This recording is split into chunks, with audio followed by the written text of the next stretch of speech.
Okay, so today we are going to be talking about the identity shift that is needed if you are going to take on a healthier way of living, a healthy lifestyle.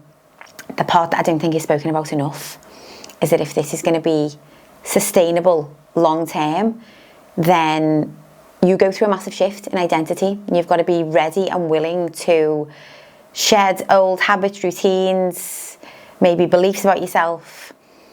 And so yeah, I'm first of all going to just touch on a little story about like showing up for yourself and why it's important. Okay, so because this whole like taking on this identity, it's a process of consistently showing up for yourself. And today, if you are watching this on YouTube, you might be able to see that I am you might be able to see, you might not, my mouth is covered in blisters, guys. I've had lip blush and I've had a cold sore breakout.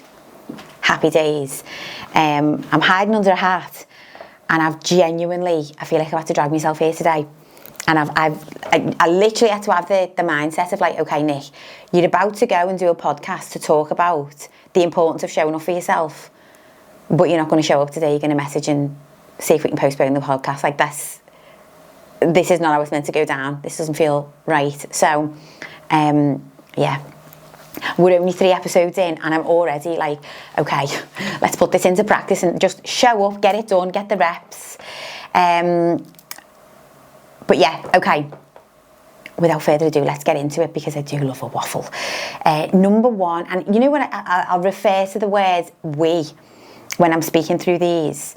We as a community, we as women show up in a certain way. When I'm talking about we, I'm really talking about the women that I work with in my community, I suppose. Because again, it's an identity shift.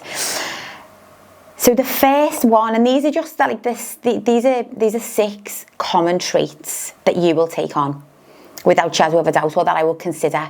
And you might relate to some of them. They might already be a part of your identity, your makeup. But it might also give you something to think about.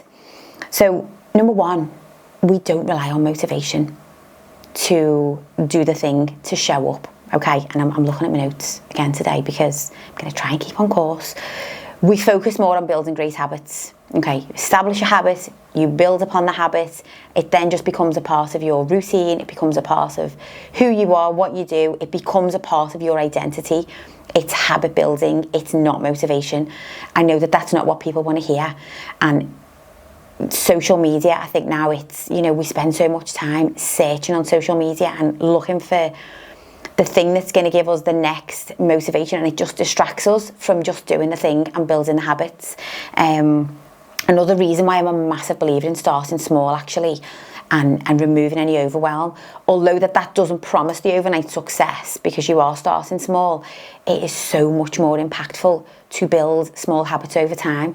I think actually, I was going to digress there, but I think most of what I'm going to talk about today, it all fits into it. All of these habits, all of these identity shifts, they all come back and support each other, if that makes sense. Number 2, and this is one that you may or may not resonate with, but we work out no matter what. We do not wait for the right time, for the motivation, as I've said, like these will all link into each other to get the workouts done. We work out. I've actually spoken about this on my social media this morning, training on menstrual cycle. But we work out if it's wind, rain or shine, if, it's just a part of who we are and what we do because we've set a new standard for ourselves. And if you are going to identify as this healthier version of yourself, longer term, you're going to sustain your results. Okay, we're not interested in just getting that quick result for the, holiday photographs and then we go back to normal. If you're going to sustain the results, you've got to be willing to work out no matter what, no matter how you feel. I talk about this a lot, almost separating yourself from how you feel versus just getting it done. And like a super simple way to manage this is to just schedule it like an appointment, or have your set workout days. So this is a really useful one that I do. I have days that I work out. Let's just say, for the sake of the podcast, the days are Monday, Tuesday, rest day on a Wednesday, Thursday, Friday, they are my training days. If Friday, for whatever reason, can't happen, that's okay. It's going to happen from time to time. I will try to make that up on the Saturday or the Sunday rather than just miss for the week. If Monday morning comes around and I don't feel like working out, it's not really an option. Like, Monday is the day that I work out. I'm getting up and I'm going to the gym. If I don't feel like working out, that's a feelings problem. Like, it's got to just be one foot in front of the other. Some sessions are just going to look different to others. But, you know, again, it's a part of our identity. We are women who work out. We are women who prioritise exercise. That may feel uncomfortable to say at first, but I genuinely believe for long-term health, it's got to be a part of your identity. And again, like, finding something that you enjoy or that is manageable or that you can adapt when it comes to exercise is also really important, because if it's going to be long-term, you know, we've got to enjoy it. Number 3, we, as a collective, us healthier women, we do not try to do better. We just do better. We're not trying to eat better. And I think sometimes we say this because we don't want to be bold in the changes that we're making for ourselves. We don't want to talk about our goals out loud. We don't want to commit in public to the change. So we say, I'm not going to have this or that today because I'm trying to be good. Instead of, sorry, I don't actually eat in that way anymore, or I don't drink alcohol midweek anymore, or whatever it is. Okay, those are just, you know, random examples. But instead of I'm trying to do better, there's no harm in trying, by the way, be bold. Like, I do better. You know, we plan ahead of time. We don't rock up to the restaurant and hope that there's going to be something on that menu that will cater to our needs. We look at the menu ahead of time. We prep our meals in advance where possible. I'm not saying all of your meals have got to be in Tupperware in the fridge. Absolutely not. I don't do that, actually, ladies. But I do have an idea of what our evening meal is going to look like. I know what breakfast and lunch is going to look like. If I'm going to maintain and sustain a healthy body weight, good energy, mood, temperament, hormone regulation, like, this is all dictated by the food that we put in. There's got to be a plan. There's got to be a plan for the food. It can't just be a matter of, you know, winging it and hoping for the best or trying to do better.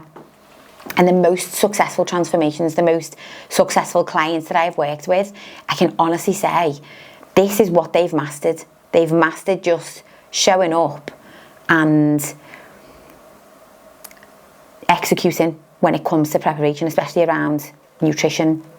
And we know that, like, you know, the majority of people who do overeat, and I think we can all relate to this also, it's on the days when we're unplanned. It's on the days when, you know what, our emotions drive our behaviours, versus if we've got a plan, we know what we're doing, we're prepared in advance, makes a massive difference.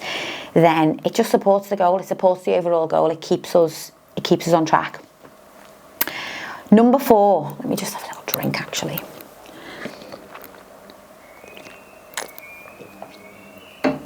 Always promoting the hydration, guys. Number 4, and this is a bit of a different one actually, or it might be different. We train to perform as opposed to, or we work out to perform with performance in mind, as opposed to drive fat loss.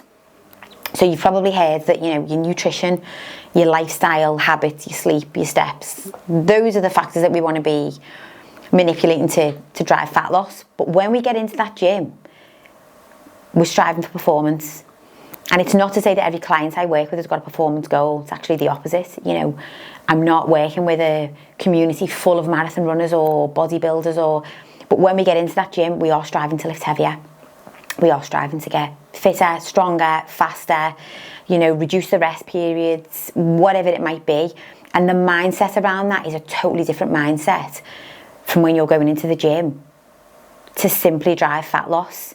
And I know that mindset. I know that erratic mindset when you get into the gym and all you're thinking about is, okay, I need to drive fat loss. I mean, how many of you even just go into the gym thinking I need to lose weight in this session? And it's most of the time it comes down to how sweaty can we get. And I honestly think that's why cardio is such a reliable, you know, we just fall back onto cardio because we know we're going to leave the gym feeling exhausted, feeling sweaty. It feels productive. It's not the most productive way to drive fat loss. Lifting weights is, obviously. But that mindset, the next time that you go into the gym, I honestly urge you, if you're not already thinking like this, view your session as a performance. And this is another one you've probably heard, that, you know, following a routine. When it comes to your gym sessions and your training, following a routine structure is so much better, having a plan, than going in and winging it. Okay, when you have a plan, and let's say you're going to do 4 different workouts on repeat for 6 weeks. So you get 6 chances at each workout, okay? You're going to do 1 workout a week. There's 4 workouts for 6 weeks.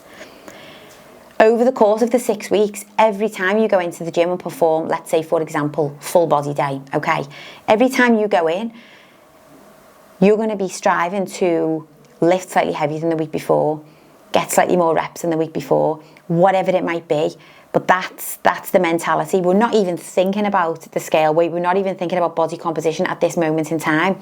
We are thinking about how can we perform and get more out of our session. And that's, honestly, that mindset shift, it makes working out, I think it makes working out more exciting. Might just be me. But less of a dread. It creates less of a dread. It's not about how sweaty can we get. It's not how much can we exhaust ourselves. Actually, quite the opposite.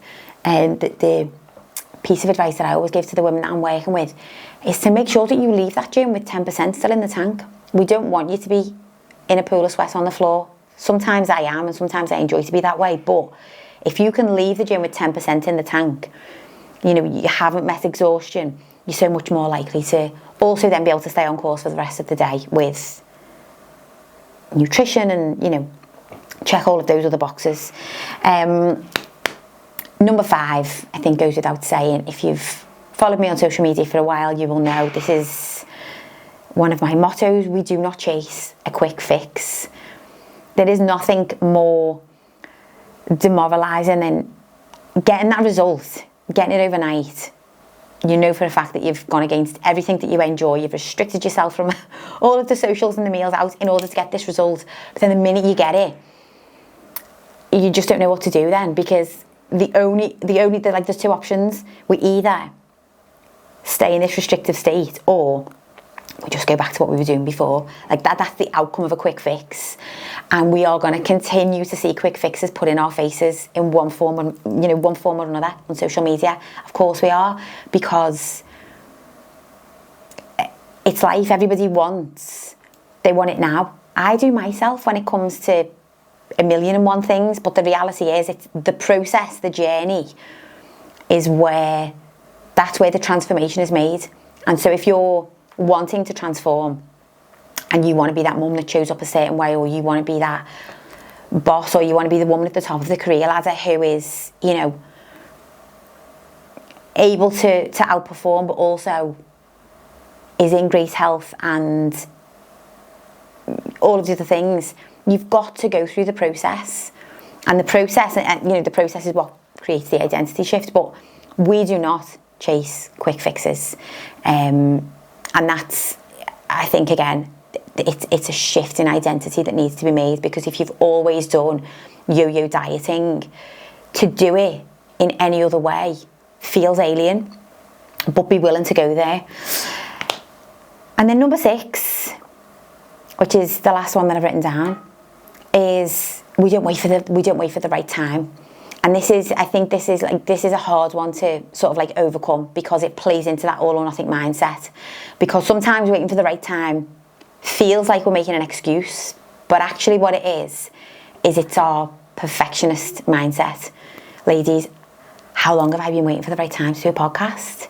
Far too long. Like, honestly, today, example, I've turned up today, definitely not the right time for me, honestly. It's very rare that I just feel like vegging out and turning off all notifications, but I was having one of those mornings, and I genuinely had to think, hang on, this is not part of who you are, Nick.